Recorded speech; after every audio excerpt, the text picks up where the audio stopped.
ಇನ್ನು ಡಿಕೆಶಿ ಹಾಗೆ ಪರಮೇಶ್ವರ್ ಪ್ರಮಾಣವಚನ ಸ್ವೀಕರಿಸಿದ್ದಾರೆ ಅಂತ ಬೆಂಗಳೂರಿನಲ್ಲಿ ಮಾಜಿ ಸಚಿವ ಸಂತೋಷ್ ಲಾಡ್ ಹೇಳಿಕೆಯನ್ನ ಕೊಟ್ಟಿದ್ದಾರೆ. ಡಿಕೆಶಿ ಹಾಗೆ ಪರಮೇಶ್ವರ್ ಪ್ರಮಾಣವಚನ ಸ್ವೀಕರಿಸಿದ್ದಾರೆ. ಮಾಜಿ ಸಚಿವರಾಗಿರುವಂತಹ ಸಂತೋಷ್ ಲಾಡ್ ಹೇಳಿಕೆ ಕೊಟ್ಟಿರೋದು. ಬಿಕೆ ಹರಿಪ್ರಸಾದ್ ಕೆಪಿಸಿಸಿ ಅಧ್ಯಕ್ಷರಾಗಿ ಆಯ್ಕೆಯಾಗಿದ್ದಾರೆ. ಅದು ನನಗೆ ಬಹಳ ಖುಷಿ ಇದೆ ಅಂತ ಸಂತೋಷ್ ಲಾಡ್ ಮಾತನಾಡಿರೋದು. ಎರಡನೇ ಪಟ್ಟಿಯಲ್ಲಿ ಸಚಿವರ ಪಟ್ಟಿಯಲ್ಲಿ ನಿಮ್ಮ ಹೆಸರಿದೆಯಾ ಅನ್ನುವಂತ ಪ್ರಶ್ನೆ, ಅದು ಹೈಕಮಾಂಡ್ಗೆ ಬಿಟ್ಟಿರೋದು, ನನಗೆ ಆ ಬಗ್ಗೆ ಗೊತ್ತಿಲ್ಲ. ಬೆಂಗಳೂರಿನಲ್ಲಿ ಮಾಜಿ ಸಚಿವ ಸಂತೋಷ್ ಲಾಡ್ ಪ್ರತಿಕ್ರಿಯೆ ಕೊಟ್ಟಿದ್ದಾರೆ.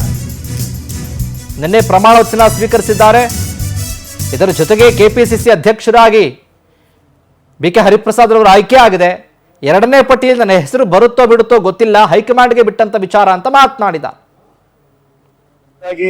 ಸನ್ಮಾನ್ಯ ಡಿ.ಕೆ. ಶಿವಕುಮಾರ್ ಸಾಹೇಬ್ರವರು ಪರಮೇಶ್ವರ್ ಸಾಹೇಬರು ಸಿಎಂ ಆಗಿ ಡಿಸಿಎಂ ಆಗಿ ಪ್ರಮಾಣ ವಚನ ಸ್ವೀಕಾರ ಮಾಡಿದ್ದಾರೆ. ಅದರ ಜೊತೆಗೆ ಸುಮಾರು 12ಕ್ಕೂ ಹೆಚ್ಚು ಬೇರೆ ಸಚಿವರುಗಳು ನಿನ್ನೆ ಸಚಿವ ಸ್ಥಾನವನ್ನು ಗ್ರಹಿಸಿದ್ದಾರೆ.